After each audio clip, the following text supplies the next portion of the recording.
अंदाज नया, माध्यम नया, पॉलिटिक्स वाला, आओ राजनीति करें। क्या ईशा फाउंडेशन, पंडित धीरेन्द्र शास्त्री, पंडित प्रदीप मिश्रा, अनिरुद्ध आचार्य और देवकीनंदन ठाकुर जैसे लोगों के आश्रमों में महिलाओं का यौन उत्पीड़न होता है? क्या इन आश्रमों में कार्यस्थलों पर यौन उत्पीड़न से रोकने के लिए जो कानून है 2013 का, उसका पालन नहीं होता है? आज हम इसी पर बात करेंगे।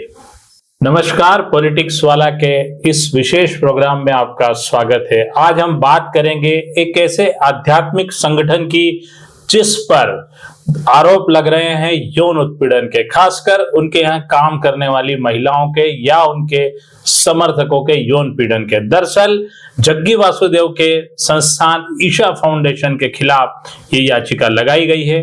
इसमें एक मामले का जिक्र किया गया है जिसमें फाउंडेशन के एक डॉक्टर पर 12 लड़कियों के साथ छेड़छाड़ का आरोप है। सुप्रीम कोर्ट में एक आवेदन दायर किया गया है जिसमें कहा गया है कि ईशा फाउंडेशन ने 2013 के जो कार्यस्थल पर यौन उत्पीड़न की सुरक्षा गारंटी देने वाला अधिनियम है उसका पालन नहीं किया है। सुप्रीम कोर्ट में इसके लिए एक आवेदन दिया गया है जिसमें एक अधिवक्ता वरुण ठाकुर ने कहा है कि ईशा फाउंडेशन सहित तमाम धार्मिक संगठन 2013 के उस अधिनियम का पालन नहीं कर रहे हैं जो कार्यस्थल पर यौन उत्पीड़न से सुरक्षा की गारंटी देता है। आपको पता होगा कि ईशा फाउंडेशन एक आध्यात्मिक संगठन है जिसका नेतृत्व सदगुरु जग्गी वासुदेव करते हैं। इसके लाखों अनुयायी है, लेकिन एक रिटायर्ड प्रोफेसर ने पिछले दिनों दावा किया था कि उनकी बेटियों को इस आध्यात्मिक लीडर जग्गी वासुदेव ने प्रभावित किया है और उनको विवाह से रोककर आश्रम में ही रहने को मजबूर किया है।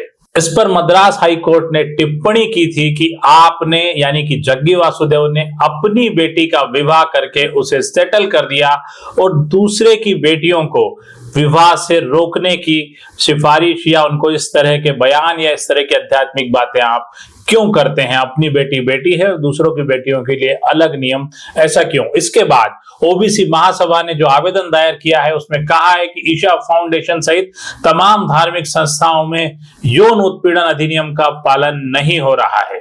इस मामले में ओबीसी महासभा के कोर कमेटी सदस्य धर्मेंद्र कुशवाहा ने बताया है कि सुप्रीम कोर्ट में रीट पिटीशन लगाई गई है। ओबीसी महासभा ने जोर देकर ईशा फाउंडेशन के बारे में ही कहा है, साथ ही ये भी कहा है कि सभी धार्मिक संस्थाओं में इसकी जांच कराई जानी चाहिए कि वहां किस तरह का लैंगिक शोषण हो रहा है। इसके बाद ईशा फाउंडेशन के तमाम कार्यालयों पे या उनके आश्रमों पे छापामारी भी हुई, पर सुप्रीम कोर्ट ने छापे की कार्रवाई को रोक दिया था। दरअसल ईशा फाउंडेशन को जग्गी वासुदेव चलाते हैं। 1992 में ईशा फाउंडेशन की स्थापना हुई थी। दुनिया भर में ईशा फाउंडेशन के करीब 300 से ज्यादा सेंटर हैं। ईशा फाउंडेशन से हिंदुस्तान में अकेले 15 लाख से ज्यादा लोग जुड़े हुए हैं।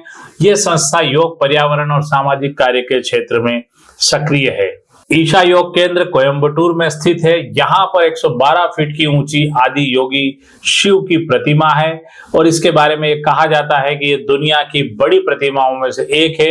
यह प्रतिमा गिनीज बुक में शामिल है। यह 25 फीट चौड़ी और करीब 500 टन स्टील से बनी हुई है। ईशा फाउंडेशन पर ताजा आरोप के बाद जग्गी वासुदेव एक बार फिर घेरे में है। इसके पहले भी कई लोग आरोप लगा चुके हैं कि ईशा फाउंडेशन में कई तरह की गड़बड़ियां हैं। उनके पास जेंडर कमिटी नहीं है, महिलाओं को बहलाया फुसलाकर उन्हें शादी करने से रोका जाता है, आश्रम में रोका जाता है।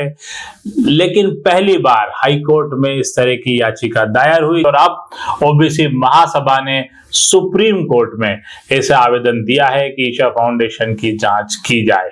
ओबीसी महासभा ने सिर्फ ईशा फाउंडेशन की बात ही नहीं की है, उन्होंने पंडित धीरेन्द्र शास्त्री, बागेश्वर धाम वाले और प्रदीप मिश्रा सहित तमाम धर्मों के संस्थानों की जांच की भी जरूरत को बताया है।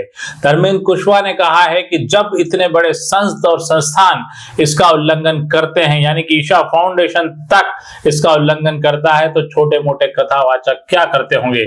जिस प्रकार से धीरेन्द्र शास्त्री, प्रदीप मिश्रा, अनिरुद्ध आचार्य और देवकीनंदन ठाकुर जैसे लोग जो अपने आप को संत कहते हैं, तमाम सारे हिंदूवादी संत हैं, मुस्लिम मौलवी है और ईसाई बुद्धिस्ट जो भी संस्थान चला रहे हैं, वे सब पूर्ण रूप से यौन शोषण कार्यस्थल पर के कानून का उल्लंघन कर रहे हैं।